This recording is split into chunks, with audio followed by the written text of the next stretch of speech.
Fellow Barbadians at home and abroad, and friends of Barbados, who through your friendship and contributions add to the richness and the diversity that make up the Barbados that we know and love. I greet you at the start of 2024 with a deep sense of hope.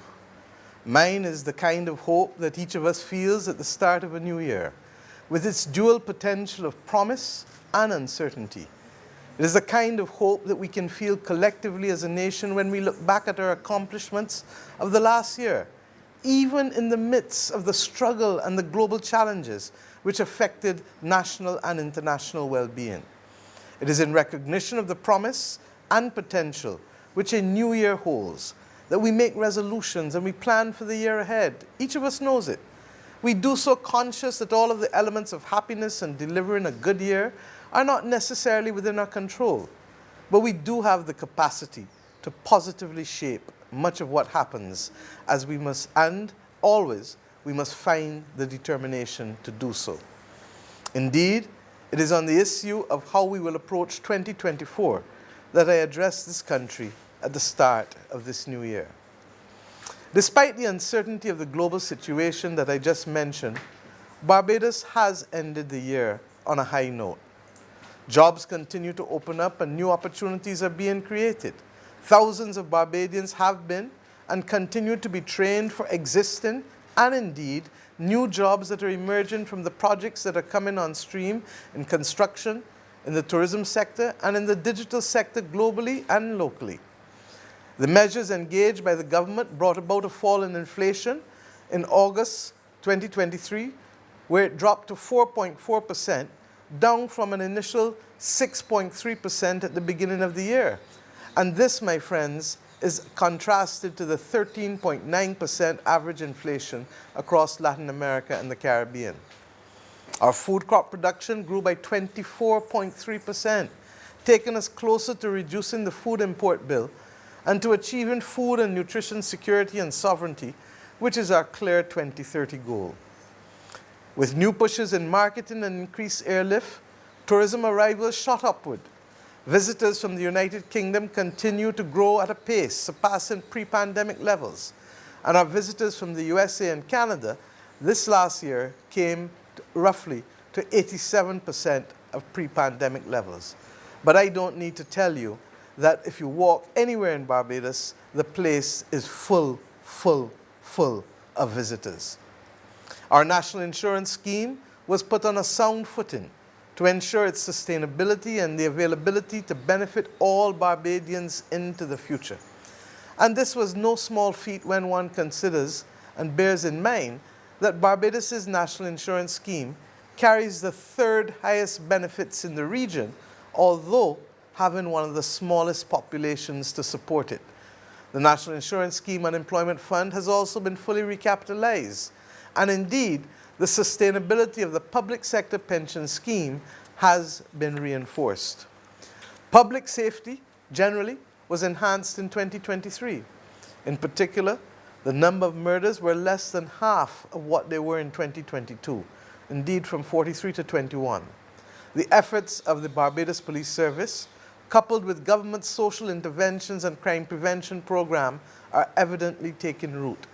I thank the Commissioner of Police, the members of the Barbados Police Service, the members of the government's crime prevention team in the Office of the Attorney General, and those citizens and institutions who are working with both of them for their sterling effort, of which the whole country can truly be proud. We are not, my friends, yet out of the woods, but we are moving in the right direction. Barbados' recovery from the COVID-19 pandemic continued to be broad-based, with growth in our economy estimated at 4.4% in the 2023 year. This growth performance was underpinned by the preservation of economic stability after the pandemic, with healthy foreign reserves.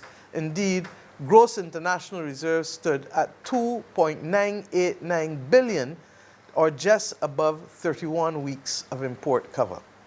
And let me also deal with the red flag of fear that is used perpetually by others. Our public debt, my friends.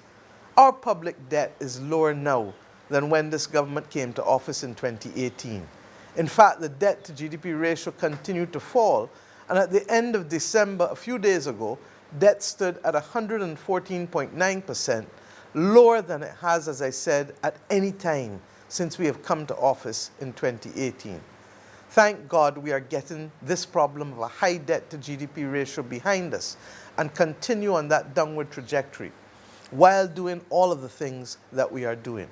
In addition, we have met all of the economic markers that we need to meet for the strengthening of our BERT program, and the international rating agencies are giving Barbados and our economic performance high marks. Our economy is no longer marked by downgrades, but by positive indicators. And investor confidence from all quarters can be seen. As we know, self-praise is no praise, so I don't want you to listen to me. What matters is not talk, not a bag of words, but action. You only have to look and see that the investments are being made in this country, and that should tell you where confidence lies. This is the platform, therefore, my friends, on which we go into 2024. Sound, sustainable, and growing. But as usual, I'll ask you the question, is everything perfect? No, not at all. But my commitment to you and the commitment of this government to you, the one that you elected, that we will continue to work with all people of goodwill to ensure that we fix those things which remain of concern or which need improvement. And we will work to create or increase competitive advantage where we have made gains in what we do well, and in those things for which we have had a measure of success, we will continue to work hard to ensure that we can improve. What these last 5 years have reminded us is that Barbadians excel and achieve when we work towards common national goals. I say so all the time. We did it together to save our dollar. We did it together to get through the COVID-19 pandemic. Indeed, we also learned at the same time that our economy had a higher measure of resilience than many may have believed. So we understand that. But my friends, unless we get it right, building enhanced national resilience, increasing our capacity to withstand shock and weather crises of all types, be they social, economic, or environmental, Barbados will be perpetually playing catch-up. And that is why we have not only to fix the current things, but to look at transformation. The overall goal of my administration is therefore to empower Barbadians by creating opportunities that generate wealth and well-being for generations. Cash is not wealth, you and I know that. Building social and environmental resilience, entrenching economic sustainability, and protecting the natural resource base on which our blue and green economy rests, our land and our sea. Above all else, this government must be transformative. And that is the promise we gave you in 2018 and 2022. Transformative of a society which must shake free of the shackles of slavery and colonialism. Transformative of an economy that must now serve all citizens where previously it served only the interests of a few. And make no mistake about it, if you're going to alter the status quo, some people who could preserve and depend on the status quo will be unhappy. Transformative of an education system that served us well, but frankly, was focused on the creation of an educated elite and making vassals out of the working class. That was the British legacy to us. Transformative in putting in place climate-proof infrastructure on which we can carry the country into the future. And we need to do it now, as we have seen in the last year. Transformative in ensuring that levels of primary and tertiary health care, as well as the quality of service and delivery of our national institutions, is unsurpassed. Transformative in fostering a competitive, efficient, productive first-class public service and state-owned enterprises that are partners in the national development process, and we are deep in the weeds in trying to do that.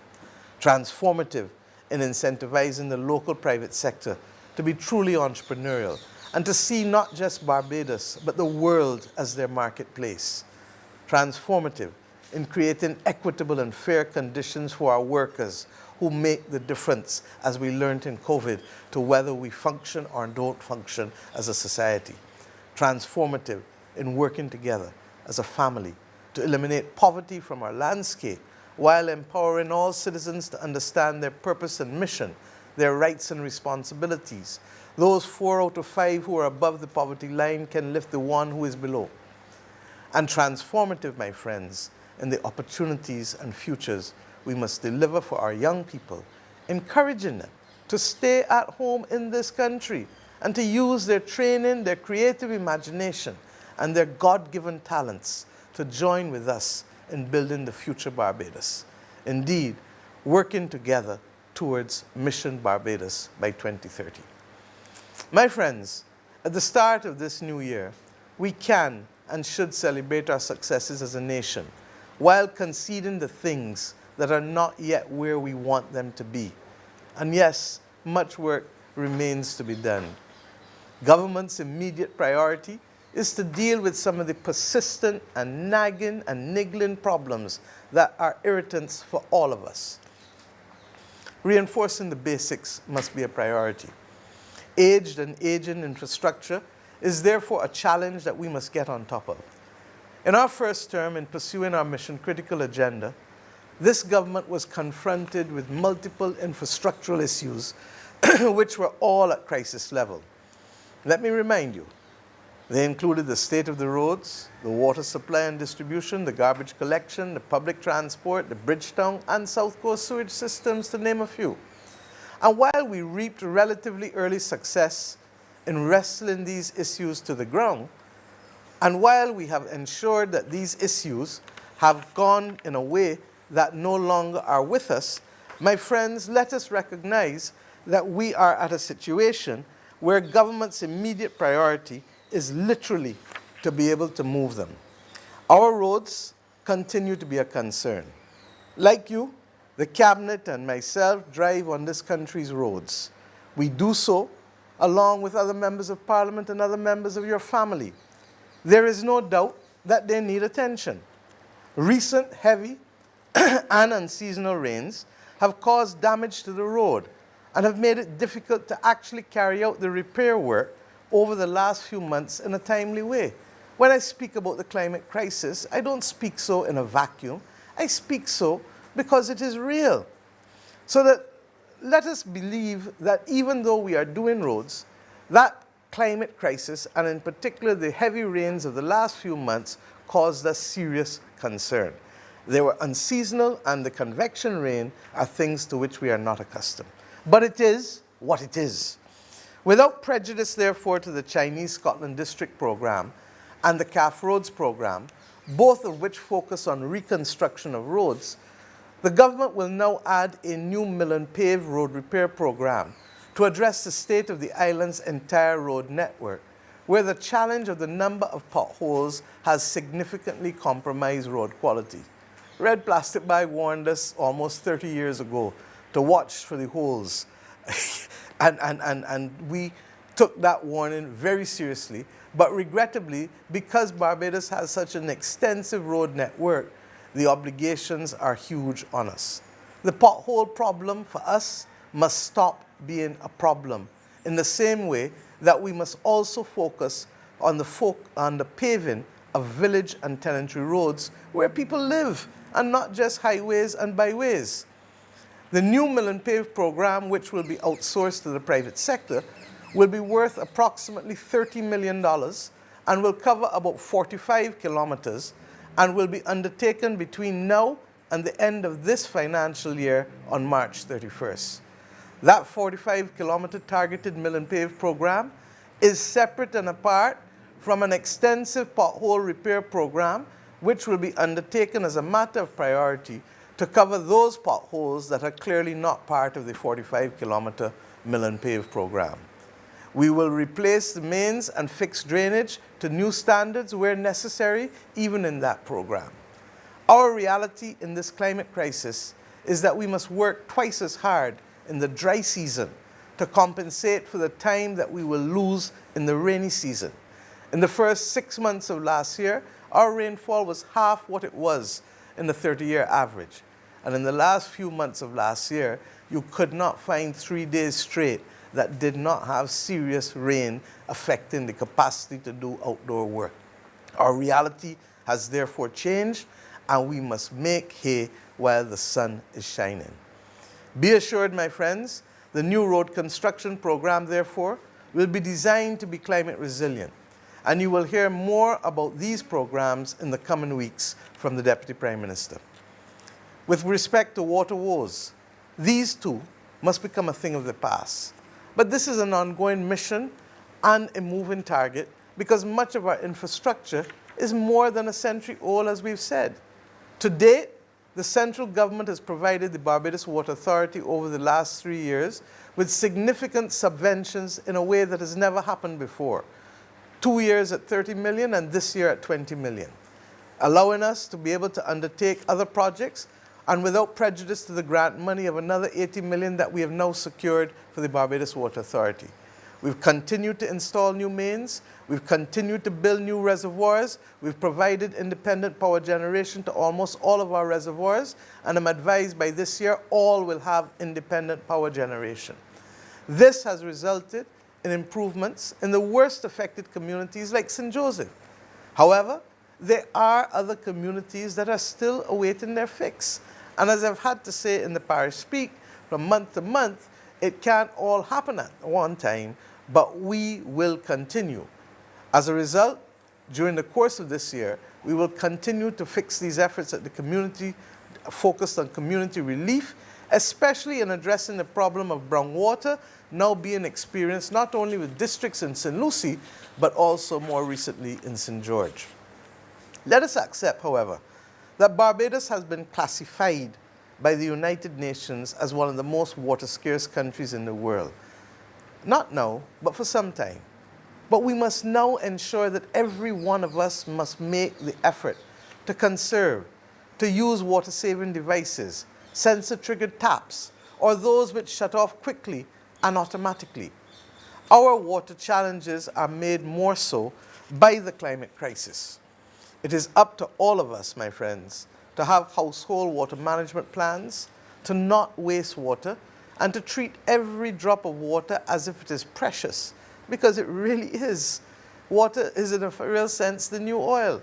And this is the reason why we will focus on the establishment of the Water Academy this year and continue to source more grants and more concessional loans, as the scale of the problem can destabilize our public finances and compromise our future development if we are not careful.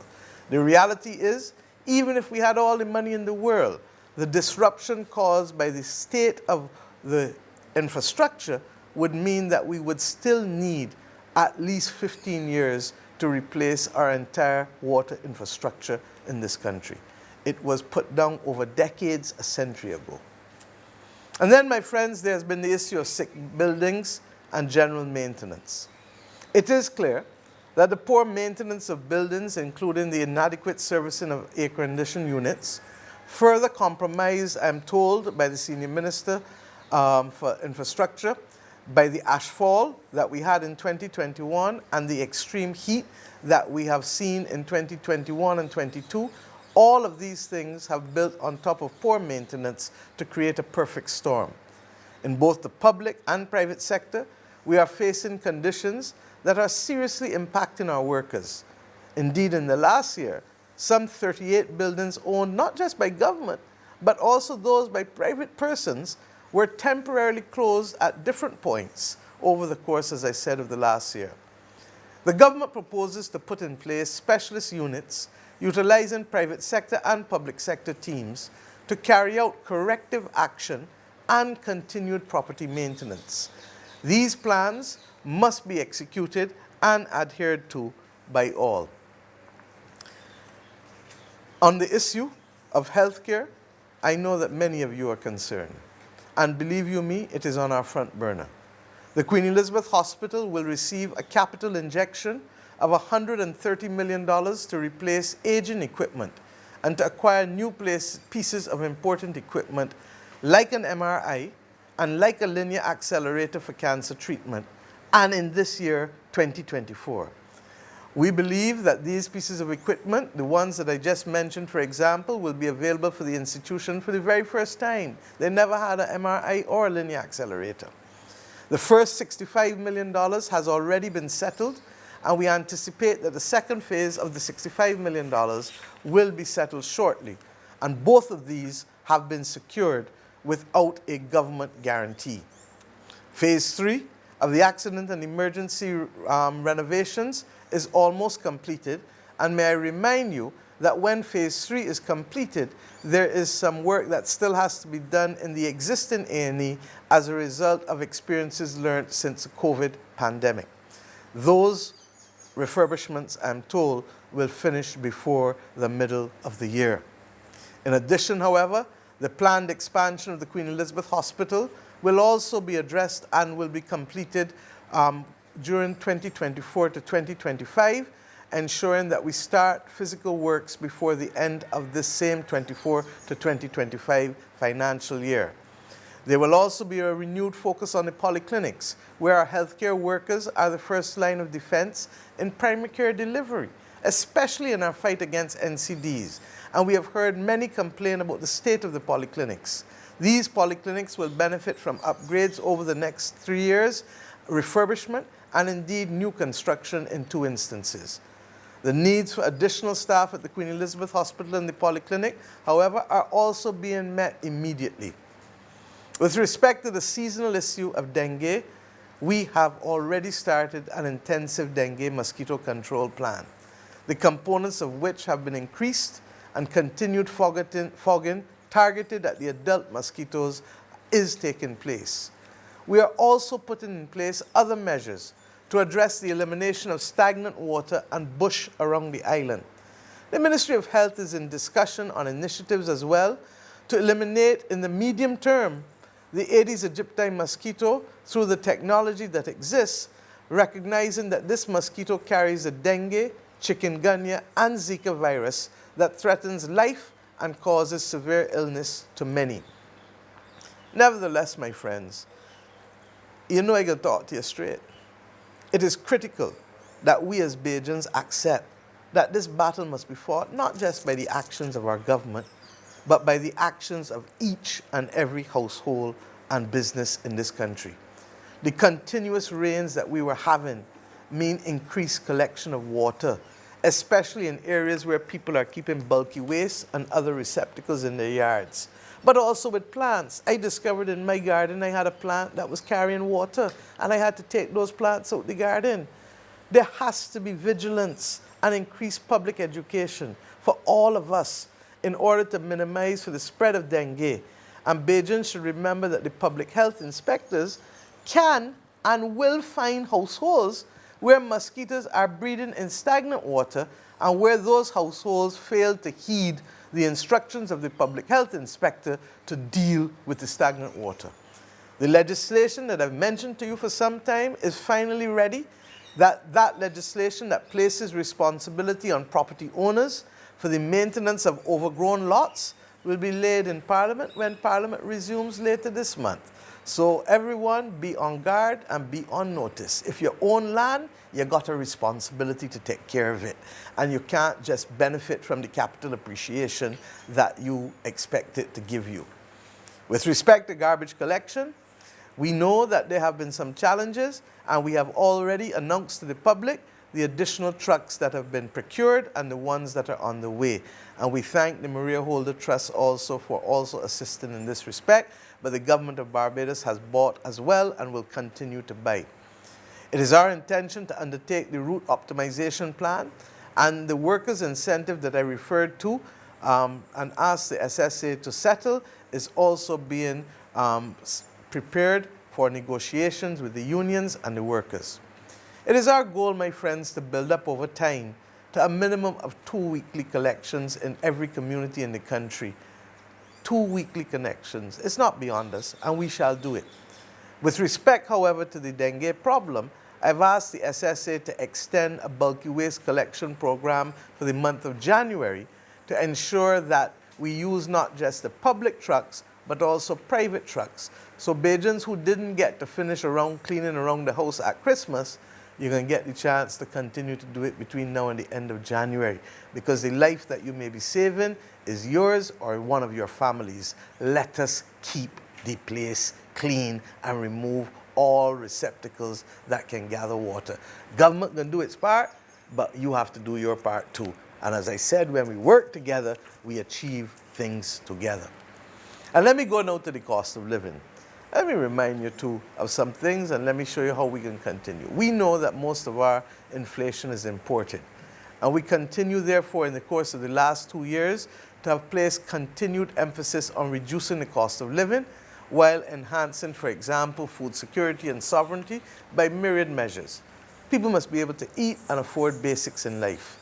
These things, therefore, ensured that we made additional effort, even after the prices protocol went, to be able to put an arrangement in place with the poultry sector to keep prices below that where they would otherwise be, in spite of the loss of poultry during the heated months, the very hot months, and in spite also of difficulties with the quality of feed. In addition to that, the government has a continued commitment to increase the disposable income of Bajans.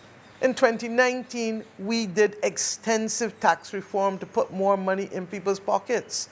And we ensured that in addition to that, we also last year year before last, put in place the expanded basket of goods and food items benefiting from tax reductions. We put in place the capping of the value-added tax for energy imports at the equivalent of $80 per barrel, and this is to affect gasoline, diesel, and kerosene. And that cap remains even as we speak, even though the price of oil has been largely over $80 per barrel for the entire period of time. We have also kept the cap on the VAT on electricity bills for the first 150 kilowatts of electricity, even though it was only intended to be a 6-month measure. And as I said, in 2019, the government put considerable income tax reductions and increases in reverse tax credit funds for almost all workers in this country. And indeed, we did not remove a single cent of those income tax concessions or reverse tax credits, in spite of going through a pandemic when we were put under acute pressure to fill the gap when the private sector and small businesses and households could not do that.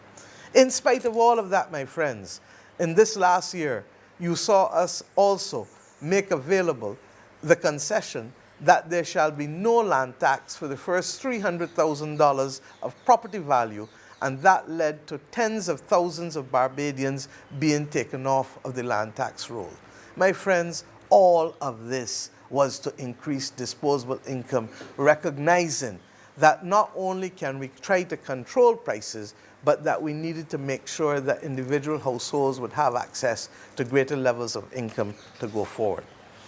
In addition to this, when we came to office in the first few months, and under the chairmanship actually when Senator Cummins was chairman of the Barbados Port Authority, I met along with her and the then minister to meet with the stevedoring firms to indicate that this practice was an anachronism in a modern economy and that it led to increased prices being borne by consumers and producers. We agreed with them that there would be a transition period, and that transition period came. It was to have been 2 years, and we extended it because of COVID, and indeed it eventually came. Accordingly, those negotiations therefore led to a new regime, and in April of last year, 2023, the Bridgetown Port announced a 10% reduction in container-related port charges. I have last week consulted again with the chair and management of the Barbados Port Authority and have learned that they will shortly introduce another reduction in those container-related charges. And that reduction will now be in the form of 7.5%, and I will ask my office and the Bridgetown Port to share with you what those reductions look like in practical terms. We are not satisfied, however, that the full extent of these reductions have been passed on to the end consumers and customers. And hence, we will invite the consumer protection bodies nationally, along with the Ministry of Commerce, to monitor with a hawk's eye the businesses that are passing on these reductions and savings to share with the public. I am not using a stick, I am using a carrot, and we will help the public learn who are those businesses that have done the right and decent thing and passed on the savings, to the members of the public. The information will be shared with the public, and then you, the members of the public, will decide where you want to make your purchases. But the intention must be for the consumer and the customer to benefit from the reduction in these port charges. In less than a year, there will have been a 17.5% reduction on all container port charges in this country. And you and I both know that the majority of goods that come in, that we use, are in fact coming into the country through containers. In recent months, there's also been considerable contention within the tourism and hospitality sector. A series of meetings, it's no secret, have been held between the union and the Barbados Hotel Tourism Association with attempt to resolve the difficulties. These meetings were initially chaired by myself and thereafter by the Ministers of Tourism and the Ministers of Labor. The reality is that the meetings were rough. I'm not going to tell you otherwise. And the debates between the two sides have been robust. Nevertheless, over the course of those meetings, the government indicated that as a result of these discussions, we will be bringing legislation that will establish minimum standards for tourism and hospitality workers in Barbados that mirror the collective agreement that has guided this sector for decades. I remind us of the mantra of the government that we announced within less than 3 weeks of being sworn into office in 2018. Share the burden, share the bounty. Agreeing to amendments to the Severance Payments Act was a sacrifice that the workers made, and it saved the industry. It saved the hotels, it saved restaurants from bankruptcy. It saved the Severance Payments Fund. This was among some of the most difficult discussions we have had in government since coming to office. And this was the burden that the workers in the tourism and hospitality sector agreed to carry. They are now, my friends, entitled to benefit from the minimum protection, from the protection, I should say, of minimal conditions as workers, in the same way that hoteliers benefit every week from tax concessions from the government of Barbados. I cannot address every single priority today, unless you want me to spend the whole day talking with you, and today's a pudding and sauce day still, and I want some and you want some. We will be updating on new policy initiatives for which initial public discourse has commenced over the course of the last year. This ranges from education transformation to a place for every child in nursery school, as we've announced, to the establishment of the University College of Barbados. And those conversations will continue. There's the creation of a new family services department that has been the subject of consultations with stakeholders for almost 2 years, as well as the building out of the recently announced One Family initiative that I urge all Barbadians to get on board with, because if 4 out of every 5 are above the poverty line, we can help the one and pull the one out of poverty. In addition, there will be consultations and continued work around the recently announced urban renewal and pit toilet eradication program that I told you that we will be getting support from the Saudi Development Fund to undertake in a comprehensive way in Greater St. Michael. And of course, last year we had 2 national consultations towards a new criminal justice framework, and that new suite of legislation will be before Parliament within the first 3 to 4 months of this year. In addition to this, a new immigration bill will shortly come to Cabinet that will allow us to revise an act that has been there for over 50 years.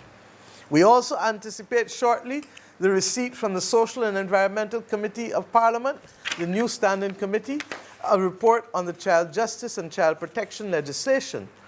And then, of course, we expect this year the receipt of the various reports from the Constitutional Reform Commission, the Parliamentary Reform Commission, and the new committee that has just been established to review national symbols and emblems and the celebration of national activities as a new republic.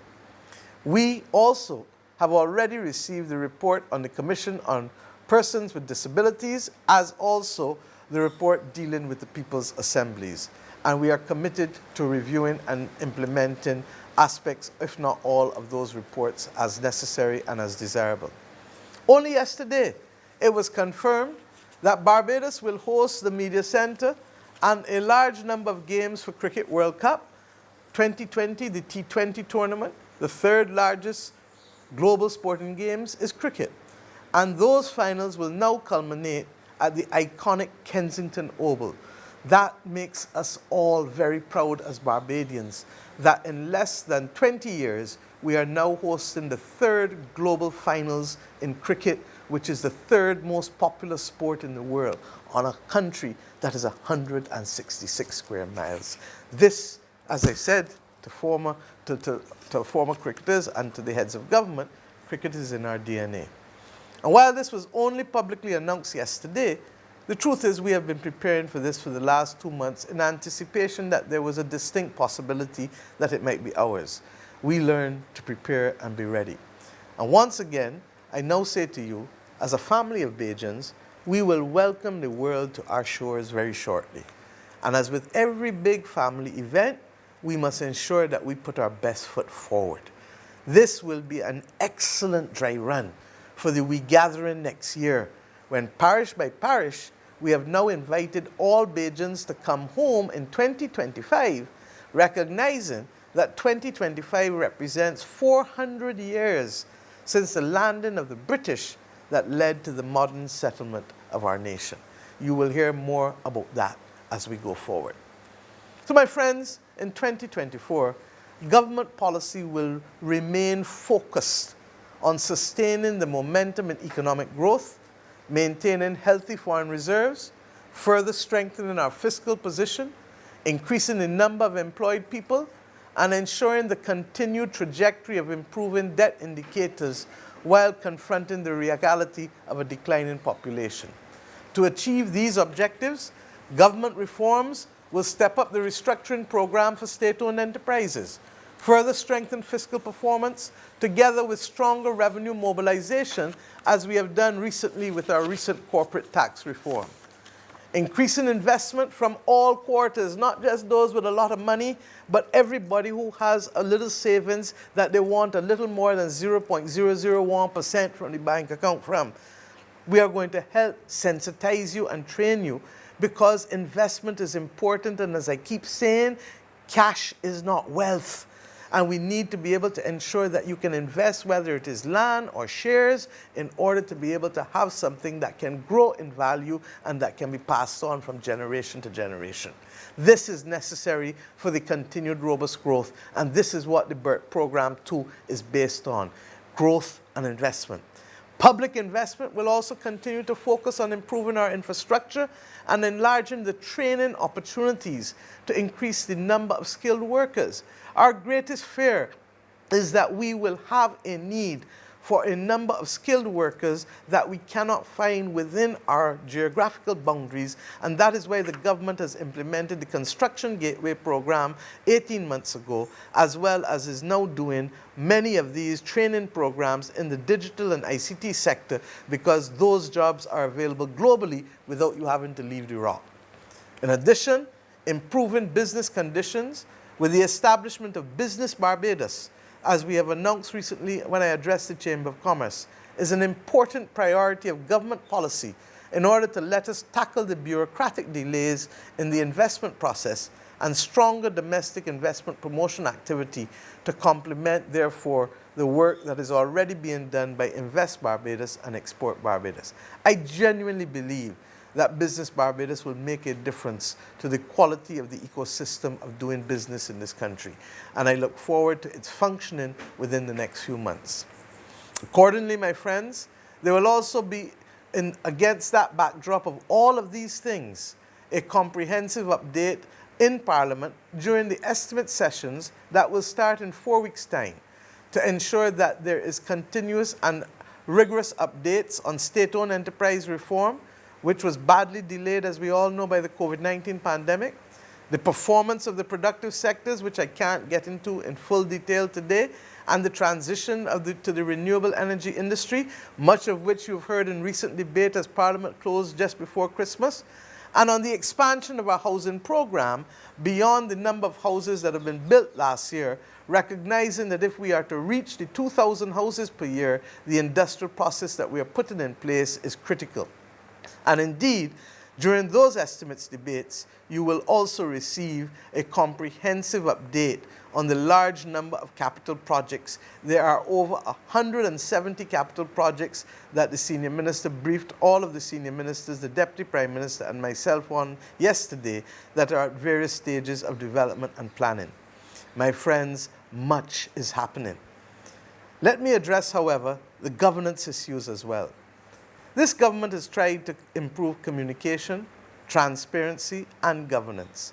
You see me in the Parish Speaks every month. These issues remain important elements in building public trust. And I thank those public officers and parliamentarians who come and recognize that the people need to be there. In terms of overall governance, however, we still need to fine-tune aspects of our operations so that we may be even more effective in achieving our goals. As I said, it's not been perfect, but we are going in the right direction and we're making serious progress. And we're doing so at a time when the world is facing grave challenges. And we pray that war will not break out in the Middle East, because that is the last thing that all of us in the world needs. But as any good captain or pilot knows, when there are issues and turbulence, you have to adjust the flight path, even if ever so slightly. It is against the backdrop of the major transformational initiatives which this government is pursuing that I now seek to make some small adjustments. Therefore, in accordance with the Constitution of Barbados, I have met with Her Excellency the President of Barbados, the Most Honourable Dame Sandra Mason, this morning, and I've proposed, therefore, the following changes to the Cabinet as of January 8th on Monday morning. The Honourable Marcia Cadell shall assume responsibility for the Ministry of Industry, Innovation, Science and Technology. Mr. Chad Blackman, who is currently serving as a special advisor to the Director General of the International Labour Organization, has been invited to come back home and shall become Minister in the Ministry of Economic Affairs and Investment. For the avoidance of doubt, Mr. Ryan Strawn remains Minister in the Ministry of Finance. The Minister of State, Dr. Sonia Brown, as many of you have heard already this morning, indicated to me earlier this week her desire to return to the backbench for personal and professional reasons. But she has agreed to assume responsibility as a national wellness champion and will chair the coordination of government's wellness programs, the various commissions that we have in this area, to ensure appropriate synchronization and achievement, because this is a battle that will be won not in the ministries of Barbados, but in the households and communities of Barbados. Minister Davidson Ishmael will now serve as Minister of State in the Ministry of Health and Wellness, supporting the Senior Minister, Senator Jerome Walcott. Minister Sandra Husbands, who has done an outstanding job in foreign trade, is now being asked to turn her attention as Minister of State to go to the Ministry of Education, where she will assume responsibility for higher education and technical and vocational training, allowing the substantive Minister of Education, Kay McConney, to focus on the vast work of educational transformation. This is a consequential matter that will affect all Barbadians and therefore requires the full support of all to ensure that we make these changes for the benefit of this nation. Indeed, I say that it is unlikely that my government or the next government will benefit from these changes, but the government 7 years from now and onwards will benefit. There will also be minor adjustments to the portfolios for better realignment. I have been covering, as you know, climate resilience and sustainability in my office with Senator Chantal Munro-Knight, and the Barbados Water Authority will now come in there to better align its governance and management procedures with climate resilience portfolio, recognizing that that is where the climate battle for us first starts, more than even hurricanes, in water distribution and water supply. The Urban and Rural Development Commission and its successor body, which used to be in the Office of the Prime Minister, will now move to the Senior Minister in charge of planning and the coordination of capital projects, the Honourable William Duguid. And the Building Standards Authority, for the avoidance of doubt, will go back to the Ministry of Public Works. There was confusion constitutionally as to where it was found, And this is critical because we will only be able to meet the needs of becoming a climate resilient Barbados if we finally get the codification of those building standards across the country. In the Senate, Mr. Chad Blackman, having accepted the offer to serve in the cabinet, will now be appointed a senator and will replace Senator Lorenzo Harewood. Mr.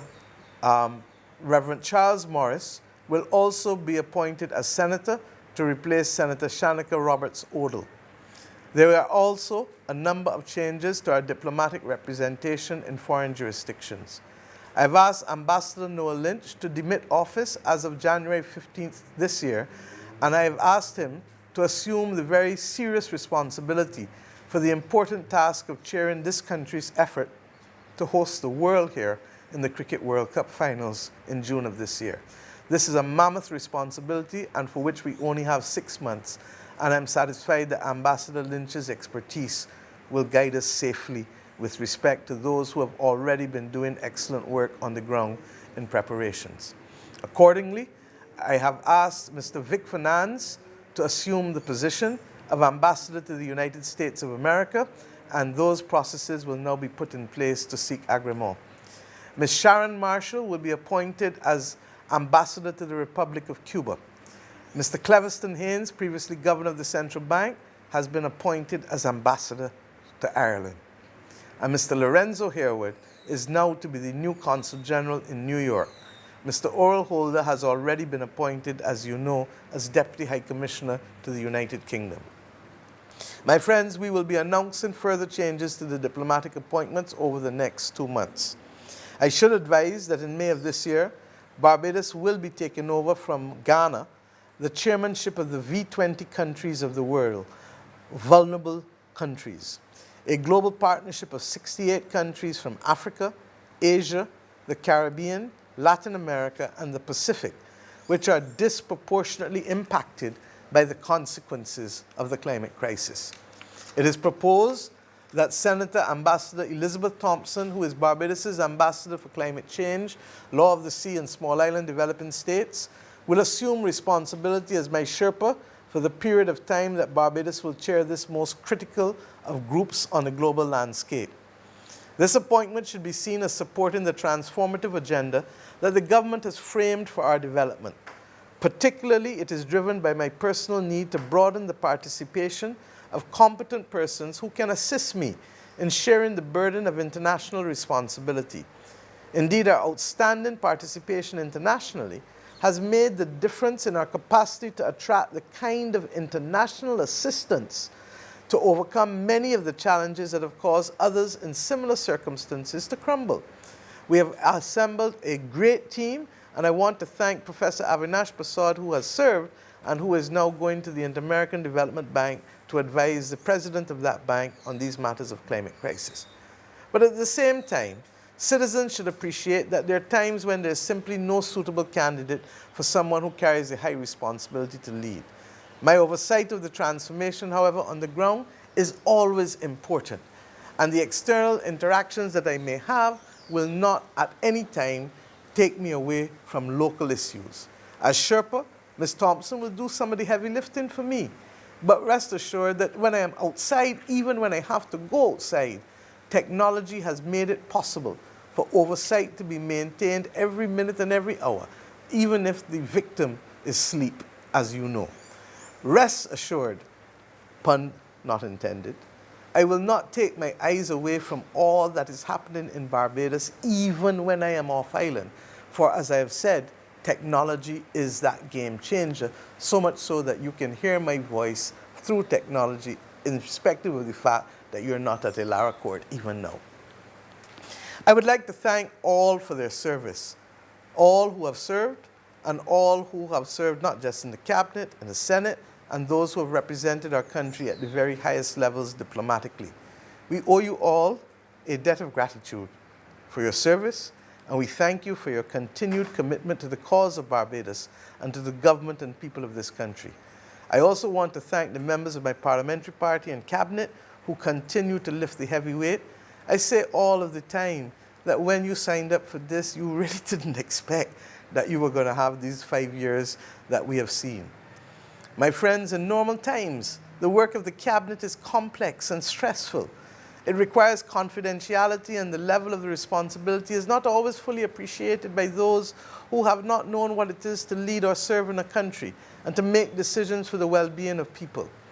In these last few years, there has been serious global uncertainty driven by an existential climate crisis, a global pandemic, domestic hurricane and ashfall, increasing conflict in the world, including the threat of it in our own region, rapid digitization in the world, and a quickly evolving labor market that is unfolding before our eyes, and anxiety on the part of workers after the period of shutdown of restricted movement for 3 years in COVID. We need much to anchor ourselves in our faith. Indeed, our national anthem acknowledges the power of God in guiding our national affairs. In our 2018 manifesto, the BLP committed to appointing a spiritual advisor who will give spiritual guidance and prayerful support to the cabinet, collectively and individually, and to the cabinet secretary.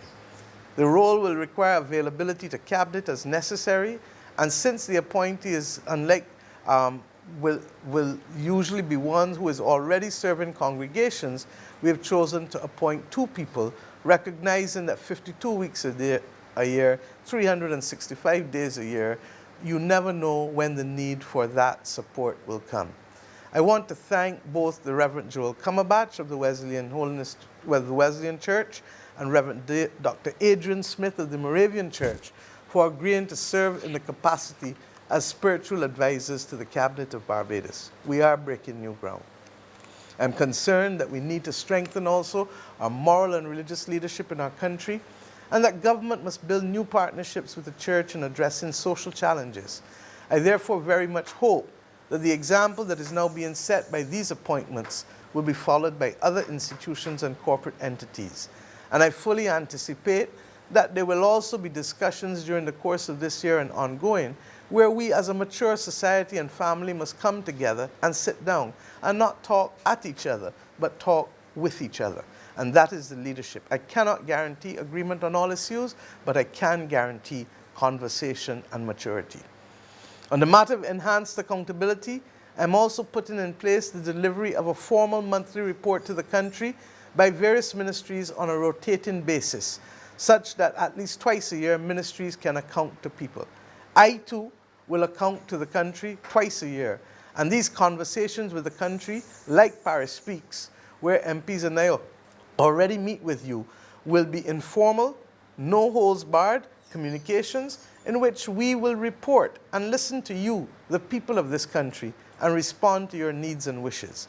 When we got the mandate that you gave us in 2018 and 2022, I promised you that we would continue to listen, and we have been doing so. And anytime you feel that we're not, just remind me.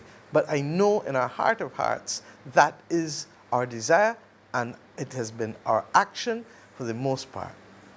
Let me just pause, however, to make some observations about 2 matters that have dominated the news and social media in the last few days. It is now common knowledge that the Deputy Prime Minister was sent a check by a company. The money was intended to support her efforts in bringing Christmas hampers and, yes, festive cheer to those in her communities in her constituency. A recent statement focused on actions of soliciting and accepting gifts that would lead to dismissal of public officers from the public service under the general orders.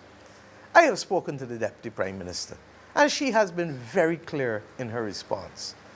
2 points are critical. 1, the check was not solicited by her, nor did she have prior notice of this delivery. And 2, my friends, the check was not cashed. If I was in another place, I would say to you on both counts, case closed. That the leader of the Democratic Labour Party immediately called for the Deputy Prime Minister's dismissal is truly understandable, as he himself knows well the threats that he is currently facing in his own party. And while it may be said that misery loves company, I want to remind him that he's on his own this time yet again, because there is no company for him on this matter of dismissal.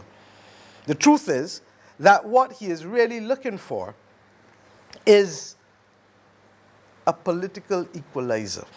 But my friends, in the words of the great Robert Nesta Marley, you draw a bad card, not this one. On both counts, as I said, this matter is closed. There has been no criminal behavior, there has been no breach on the part of the Deputy Prime Minister of any law, and there is nothing that merits her dismissal. Indeed, for those, and I say quietly, for those who query and want to query why there has been no proclamation of the Integrity in Public Life Act, let us be very clear. This act has only been there in place for 5 months. The act requires the establishment of a new commission. The establishment of any new entity after the passage of legislation takes considerable time, especially in small states, where the same people are doing and are involved in multiple jobs and activities. We have seen it, my friends, with the establishment of the Anti-Corruption Authority. We've seen it with the new Civil Aviation Authority, both of which have passed Parliament more than 18 months ago. There are a series of complex procedures for establishing the Integrity Commission, and indeed, those series will be put fully in place, and I will ask the Attorney General to address them so that you'll be in no doubt as to the steps that are being taken. In the case of civil aviation and anti-corruption, more than 18 months has elapsed since the passage of that legislation, and those entities are not yet fully operational. This is our reality, and I'm not going to fool you. I'm going to give you the facts, because no one was able ever to pass that legislation before, and even when it failed in the last term, this government could have walked away from it. We chose not to. We remained persistent, and indeed the legislation is there now. I have equally said I expect that there are going to be challenges, and those challenges will come from those who are willing to serve in a small society. And we know that that is not going to be a walk in the park, and we have to continue to monitor its impact on the governance of the nation. But I trust that that will be a matter that future generations will have to pass judgment on. But above all else, the Integrity in Public Life Act is only one part of an ecosystem that we have introduced to strengthen transparency and accountability. We've passed at least 6 other bills that are intended to help us in that area. And we have done all of this while fighting the greatest economic, social, environmental, and demographic battles that our country, Barbados, has faced over the course of the last 5 years, unparalleled at any other time since independence. But we did not use that as an excuse not to produce and settle this ecosystem. I do accept that the broader debate does raise important issues, such as the funding of political activities. And I will await the recommendations, any as such as they're given, on this and other related matters to be made by the Parliamentary Reform Commission, which, as I said earlier, is due to deliver its report later this year. The other matter of some contention relates to the use of a diplomatic passport by someone who has been charged. This matter of the use of diplomatic passports, regrettably, was changed in 2017, and it has been brought to my attention that the broadening of the categories who could assume and hold diplomatic passports was done by the previous government in 2017. I have asked the Minister of Home Affairs, under whose jurisdiction the issue of diplomatic passports falls, to bring the changes to Cabinet to tighten it where it properly should be. My sister, if she were to live with me, should not be able to get a diplomatic passport as a big hardback woman, and therefore we need to be able to ensure that only those adults who are dependent physically and mentally will do so, and of course children who are minors. Enough said, my friend, on these matters. Barbadians work and achieve best, as I keep saying, when we work together in the national interest. This is a tough time all over the world. You heard me say I'm worried about the fact that we are at risk of war, more and more war. But the challenges, my friends, are not beyond us. We are on the brink of a major breakthrough, and we must keep pushing forward, in the words of Marvey. with hard work and sacrifice in the interest of the wider success of all of us. We can and we must share the burden so that together we will truly enjoy the bounty and the benefit. And I'm going to hold fast to that principle as leader of this country. This calls for us to respect each other, to be courteous and kind to each other, and to value the lives of other Bajans, and others for that matter. It requires each of us to go to school, to work, to go to church, to go to Sunday school, to be involved in the sports and cultural areas and arenas in our country, and every sphere of national activity, to participate and be active citizens, to give of our best every single day. We might not always make it every day, but if you fall down, get back up. When a baby falls down on the floor, just get back up and go, because that's how they learn to walk, and that's how they learn to run. If we want things to be better for all of us, we, you and I, are the ones who must make it better. There's too much fake news and there's too much distraction. We must take care of our land and our ocean. We must keep it clean and beautiful. For our anthem is also Beautiful Barbados, that song that we always sing. We must love who we see in the mirror, as Lil Rick tells us, and know that we are not only entitled to rights from our country, but we must have a responsibility to our country and to fellow Bajans as active citizens of the new republic. We must be ensuring that we can commit to ourselves being healthy and to keep each other safe. We have to work together to eliminate poverty. You ain't gonna do it by government alone or you alone or the private sector alone. All of us together to eliminate poverty and to make our people owners in their own land, not just tenants. And we must not be left behind in this global digital revolution. If not, we will be viewed as illiterate in the world. We must see, we must hear, and we must feel each other. These simple things that I just called you is just a Bajan interpretation of these very lofty goals of Mission Barbados. That's all Mission Barbados is. And this must be our purpose, to build a better life for our people and to build the best Barbados possible. I can't fool you. The uphill push in 2024 will not always be easy, but the sun don't shine every day. But we must make hay when the sun is shining. And I cannot tell you that if everybody break for themselves, that we will all get through. Because you and I both know that that is not the case. We succeed, my friends, when we work together, when we share the pot together, and successive generations of Barbadians knew this. We are Bajans. Barbados is ours. We must make it the best we can for all of us. The Republic is ours to fashion, and every one of us is and must be a builder of Barbados. We've got to carry each other, and we must care for one another. My government will do its part, and I'm appealing to all of you to do yours. In spite of all of the global uncertainty and angst, let us make 2024 the year for Barbados. Let us prepare to receive our brothers and sisters in 2025 with a level of pride and knowing that we are letting them come back to the best that we can let them come back to. From my government to this nation, from my family to yours, from me to every single one of you, Happy New Year, and may God bless Barbados and Barbadians everywhere. Thank you.